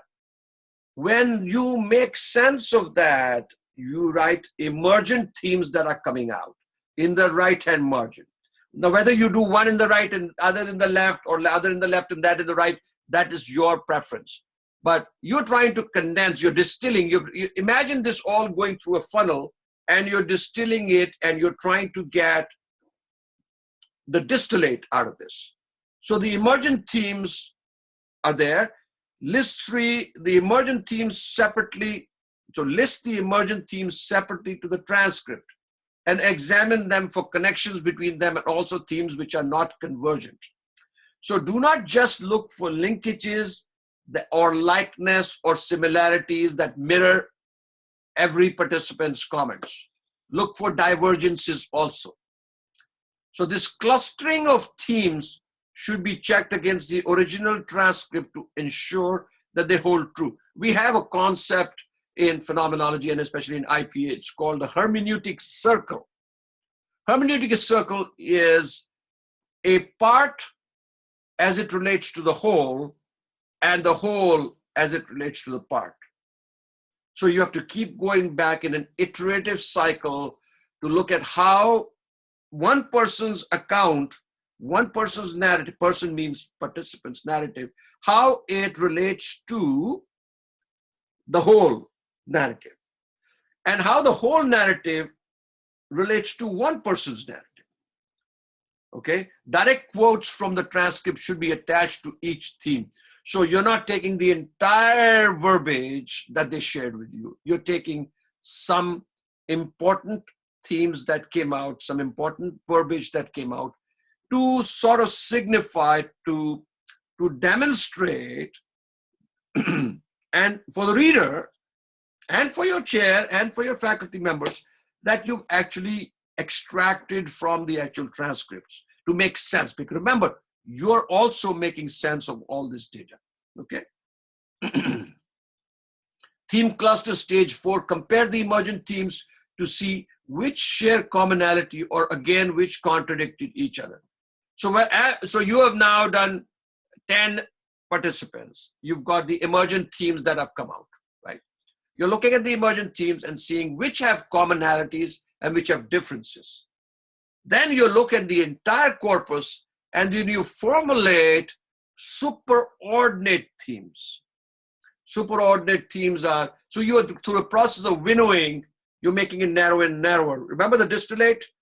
So now you're down to the superordinate themes, okay? And what are the superordinate? Superordinate themes are the ones that are specifically and directly talking about the phenomena under study. Subordinate themes are those that are equally important, but not so important that you are going to be drawing stuff from them. So you keep them in your back pocket. You know that these are important things that I did. But superordinate themes is the one that you're really looking at. Then you create a master listing of themes. Ensure that each theme is represented by data in the transcript to avoid researcher bias. So when you put the data, verbatim data in the transcript or in your work, you are not introducing your own bias. You're actually looking at a phrase, looking at a piece that somebody said, and you're interpreting that alone. You're only looking at that data, not your own thoughts, feelings, ideas about that data. Okay. Continuing with other cases, though similarly you do, so you've done case 1, case 2, case 3, you do all the cases. Start with the master themes from case 1 and look for further evidence in case 2. Be ready for new themes to emerge in case 2. This process is cyclical. Go back to case 1 to see how they're represented. So this is the complexity, my friends, of this entire work. You have to keep going back and forth to see how the dots are connecting. Okay? Be prepared to go over the phases of analysis several times, going back over transcripts and rethinking theme clusters. Writing up the final stage of analysis. The choice is not purely based on prevalence, but also on the richness of particular passages that highlight the theme. So when you're taking themes and you're narrating those themes, by the way, in that group narrative, which we don't have time to discuss now, that's where you can bring citations. You can make, that's where, friends, you start to make the connection with your literature review. Okay. That's where you pull in. Okay, Baxter and Montgomery, I was looking at that, and that they talked about dialectical tension. It appears to be in this theme that something of that nature might have been going on. So it tells the reader, it tells your faculty, it tells folks that you're working with academically that you are a researcher that had looked at other conversations that were happening there also. Okay. IP is about individual's experience. This is just a repeat of that. Tips for supervising, I don't think that's very important. You'll get the useful references. So this, I'm going to turn it over because with 10 minutes, 10 to 15 minutes left, I want to turn it over to you guys for your final comments. Whoever, just raise your hand and go ahead and talk. I know we've gone really fast. But this is the best we could do. Actually, I do it over a 2-day, full 2 days, 16-hour sessions. So clearly we've tried to do what I do in 16 hours, I try to do in 4 hours. And so it's limiting to me. It leaves me sort of a sense of incompletion. But go ahead. What would you like to share? Tanvi, go ahead.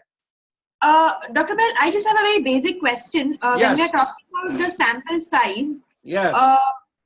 So qualitative research, it says that, you know, when you feel you reach a saturation point, you sort of stop. Yeah. If you are dealing with phenomenology, then because each experience is unique, how do I determine I have reached a sort of a saturation point? Throw the word saturation out of your vocabulary when doing phenomenology. Right. Tanvi, usko to haath jod do. No, ye pehla bhi aa chuka hai. The same thing was raised at TIS. So ironic. Okay. You were going to attend the TIS session, you could not because of a personal thing. The same. Right. How ironic and what a parallel process. Somebody asked the same question. Well, I have to keep collecting data till I reach a saturation. There is no such thing as that because that's not the objective of IPA.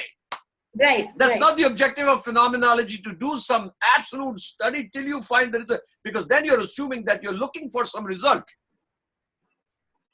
Okay. So you don't just ban that word, saturation, out of your vocabulary. Okay? Yes. No word such as saturation. Anybody else? Okay, go ahead, Deepak. Yeah, so Dr. Bahal, I was wondering from the last portions where you told about how do you analyze the themes or how do you even build the themes. Yes. So this is quite similar, whatever little experience I have with coding, it's quite similar to grounded theory, isn't it? Or is it? Is there a difference in how we do it in phenomenology? Yes, that's a great question. If there is anything that phenomenology is, or this IPA is very similar to, it is grounded theory. There can be almost like thought of as cousins, first cousins. Okay.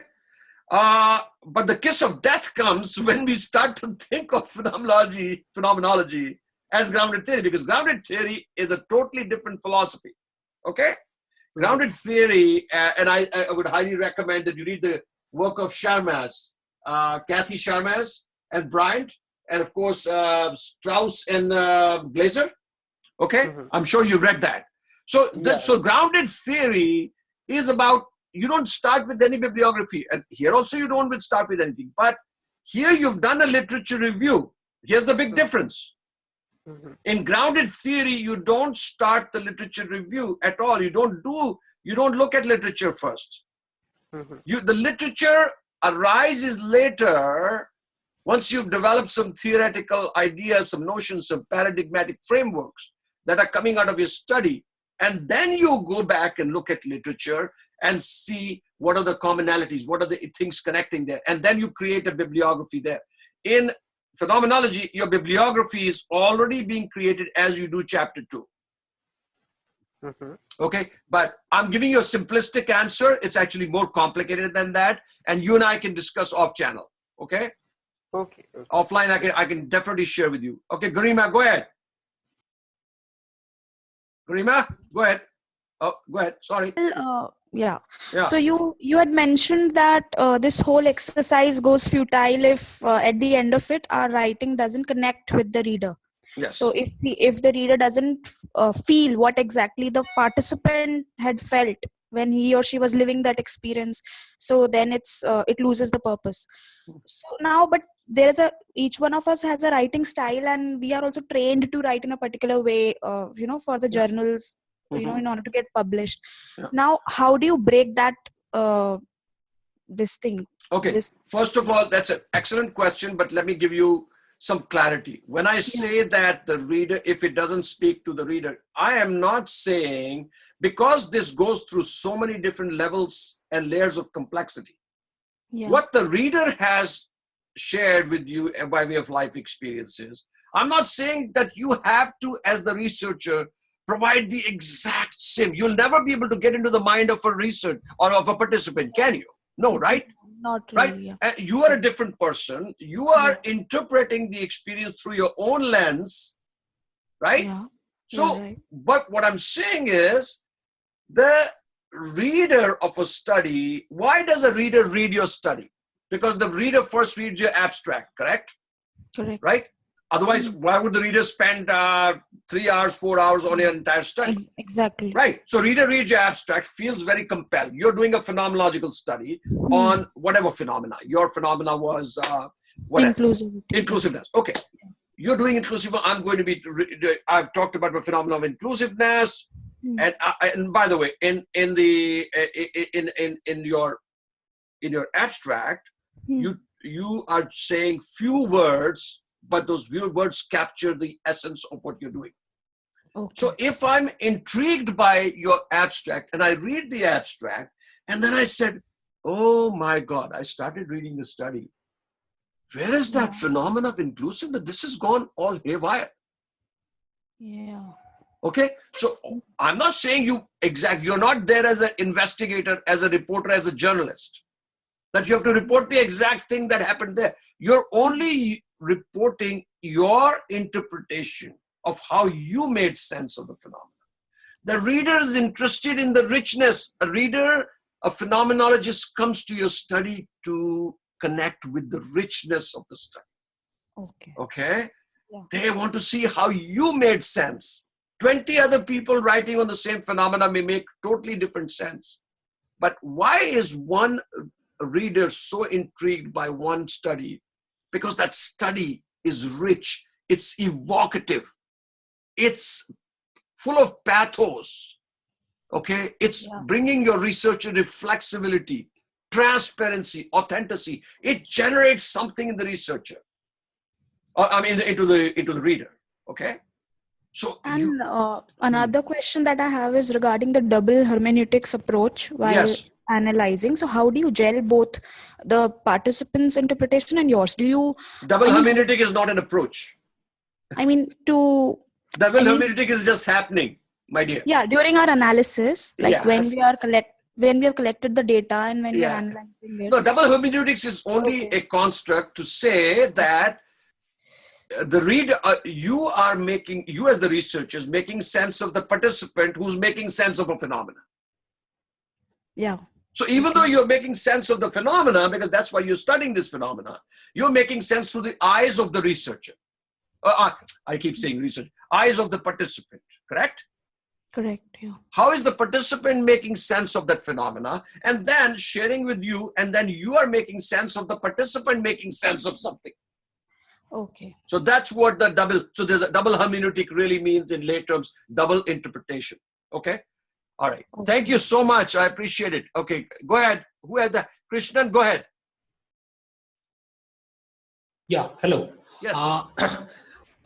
It's only a comment or an observation that I've had.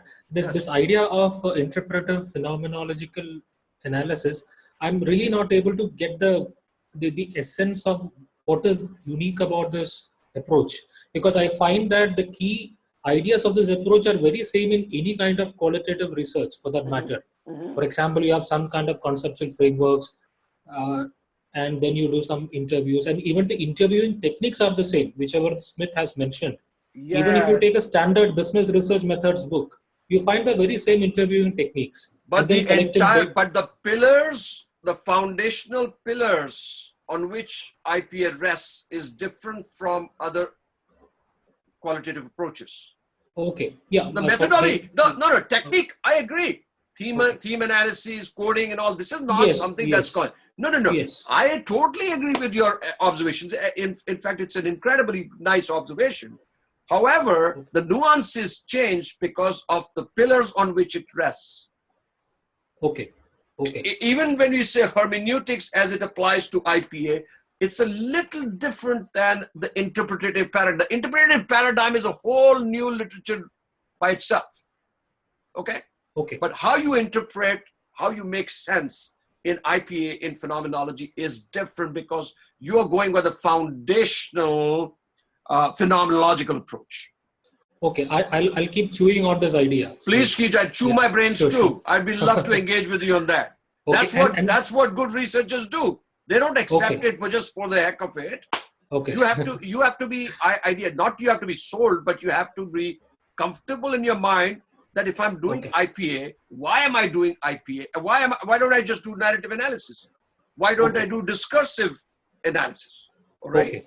Or conversational analysis, or ethnomethodology, or ethnography. Why am I doing this thing? Right? Great. Okay, excellent. Yeah, and I have two more short points. Go ahead.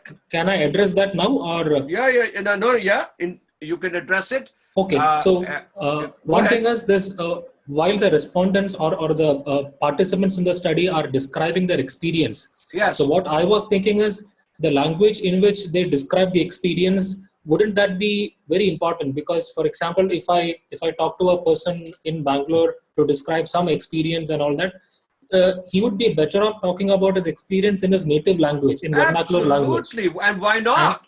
Why not? Who's stopping you? But my friend, when you narrate, then don't write the study in Kannada. Okay. But suppose I do the interview in Kannada or in their native language. Absolutely, of course, Go ahead and do it in whichever language you want. Do it in Greek for all you're concerned. But the study you will be writing in English, right? So now here's the other part: the linguistic. Okay, you remember I told you it's done on 2 or 3 different levels. The analysis: linguistic, conceptual, and another level. Okay. Paradigm interpretative level. So you're interpreting the data on different levels. So linguistic will be very important. Conceptually is very important. So you would say in your studies, and don't forget to do this, that interviews were conducted in Kannada to get the native response of how they feel. And I interpreted in English and I wrote those texts in English. So I do accept that for whatever bias has been introduced by translating this, only I alone am responsible for it. Okay. My friend, those are the notions. That is what I mean by transparency. And that is what I mean a reflexibility of a researcher. Okay. Does anybody else have anything to say? Any other hands up? Krishnan, yours was there. If not, going 1, going 2, going 3. We'll be done. Here. Hello. Okay. Yeah, go ahead. Nobody else has anything to say, so we are going to wrap this up. Because right now we're in the time boundary of 2 hours, okay? So I'll just have a short, just 1 second thing to say, I thank you from the bottom of my heart for supporting this initiative. It's very, very dear to my heart, academically, personally, professionally.